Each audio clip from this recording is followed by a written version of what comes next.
Ang puna sa mga organisasyon tulad ng J Street ay na parang binibigyan mo lang sila ng proteksyon. Binibigyan mo ng palusot ang mga kaaway ng Israel para masabi nilang ang grupong ito ay nag-aangking pro-Israel at pro-kapayapaan. Pero palagi nilang kinokritika ang Israel. Nagdadagdag sila ng ganong detalye doon. Sinusuportahan namin sila pero dapat nilang baguhin ang X, Y at Z.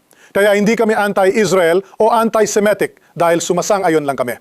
Paano ninyo ipinapakita ang kaibahan? Ano ang ginagawa ninyo bilang isang advocacy group at ng iba pang grupo na katulad ninyo? Yung mga kumukuha ng parehong posisyon sa political spectrum. Kumpara sa mga grupo na parang nakatabit lang sa inyo ng halata para lang magkaroon ng political cover. O tingnan mo, malaking hamon talaga ito sa amin at hindi pa ito umiiral 10 taon na ang nakalipas. Sa totoo lang, ibig kong sabihin 10 taon na ang nakalipas. Si J Street ay nakikipagtalo lang noon kay AIPAC at ang posisyon ng AIPAC na parang buong bipartisan na suporta para sa kahit anong gusto ng gobyerno ng Israel ang siyang posisyon noon sa Kongreso ng US. Ngayon, madalas na rin kami nakikipagtalo sa mga nasa kaliwa. Marami akong oras na ginugol sa pagtatalo sa mga organisasyon at pagpapatuloy nito. Lumalabas sa TV at media kasama ang mas kaliwang grupo at nagpapaliwanag ng hindi, alam mo ba? Ang malaking kaibahan ng ipinaglalaban namin at nila, yung iba sa kanila, gusto ay kalimutan na lang. Iwanan na lang natin ang tuluyan ng Israel, patawan natin ng mga parusa ang Israel, ihiwalay natin ang Israel, parusahan natin ang Israel, tapusin na natin ang relasyon ng US at Israel. Yan ang mga ipinaglalaban nila. Sa tingin ko, may. Hindi ako naniniwala na iyon lang ay anti-Semitic. Sa tingin ko, may bahagi ng anti-Semitismo roon. May mga anti-Semite na kasali sa kilusang iyon. May mga taong tinatawag na anti-Zionist na naniniwala lang dito. Pwede natin pag-usapan ang pagkakaiba niyan. Pero siguradong may pagkakatulad ang dalawa.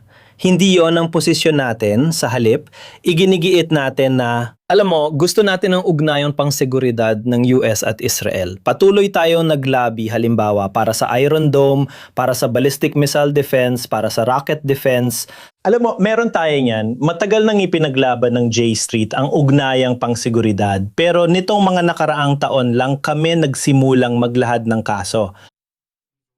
Ang mga sandatang ito ay kailangang ibenta ayon sa batas ng US. Kung may paglabag, dapat itong pag-usapan. At nagsimula na rin kaming magsalita sa paraang ginagawa ni na Benjamin Netanyahu, Ramam at Yul, pati na rin si Lindsey Graham na nagsimulang magsalita tungkol sa katotohanang hindi na kailangan ng Israel ang pinansyal na subsidya na kaakibat ng ilan sa mga bagay na ito na matagal nang umiiral. Kaya may pagbabago na doon. Pero sa tingin ko, sinusubukan naming gawing malinaw ang aming mga posisyon. Sinusubukan din naming magtakda ng malinaw na hangganan sa mga puntong hindi namin sinasangayunan. Sa palagay ko, kung titingnan mo, tulad ng botohan nung isang linggo sa kapulungan ng mga kinatawan, ang napakalaking mayorya ang bumoto para gawing zero ang tulong na ito. Ginawa raw ito ng mga demokratang iyon dahil sobrang frustrado sila sa gobyerno ni Netanyahu at gusto lang magpadala ng mensahe. Hindi nila inaasang magiging batas talaga. At naniniwala ako na sa 100 yon, malamang mga 80 o 85 ang sumasang-ayon sa atin. At siguro may 10 o 15 na mas matindi pa.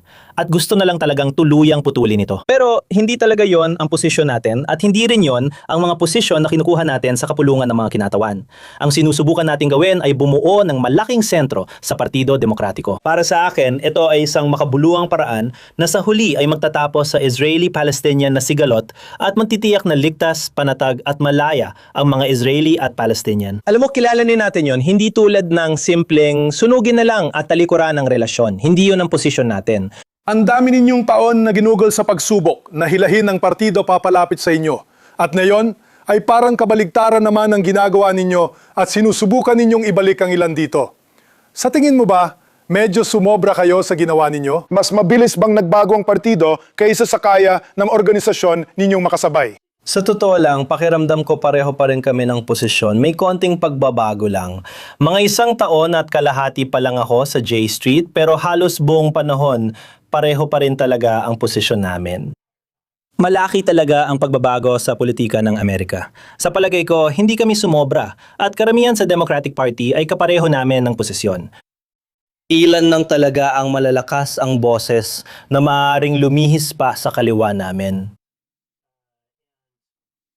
At karamihan sa mga boses na yon ay nasa mga congressional district na matinding makademokratiko, alam mo yon, at totoo ito.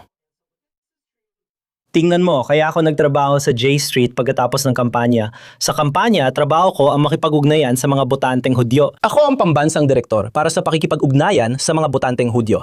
At ito ang ginawa ko. Ang pinakamalalakas na boses sa kampanya na naririnig ko ay galing sa dalawang lugar. Una, yung mga sumusuporta kay Bibi Netanyahu kahit ano paman. At parang susuportahan lang namin ang gobyernong ito kahit ano paman. At ang kabilang panig naman ay yung mga tao na sumisigaw ng genocide noong Oktubre 8, 2023 at nagpoprotesta na agad, sinasabing kasalanan lahat ito ng Israel. Ang napakalaking mayorya ng mga nakausap ko ay hindi kabilang sa dalawang panig na yon. Mas tahimik sila. Pero sa ganitong sitwasyon, parehong Israeli at Palestino ay dapat may kalayaan, seguridad at oportunidad. At itinatampok ng J Street ang mga tinig na yon. Sa huli, tahimik man ang mga tinig na yon, sila pa rin ang karamihan ng botante na paulit-ulit mong makikita pati sa mga survey.